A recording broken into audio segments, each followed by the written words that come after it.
Случвало ли ви се поради вашата професия или изпълнението на ежедневни домакински действия да направи ръцете ви груби и сухи? Ако това е така, горещо препоръчвам кремът за ръце от Atomy.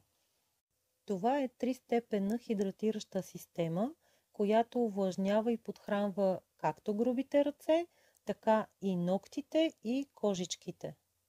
Наличието на хиалуронова киселина увлажнява кожата, а витамин Е укрепва чупливите ногти. Също така съдържа масло от авокадо, невен и екстракт от листата на синьо агаве. Кремът може да се прилага ежедневно и многократно, по няколко пъти на ден, винаги когато усетите сухи ръце, може да използвате крема. Има много лек аромат с нежни флорални нотки. Грижата за ръцете не е за подценяване.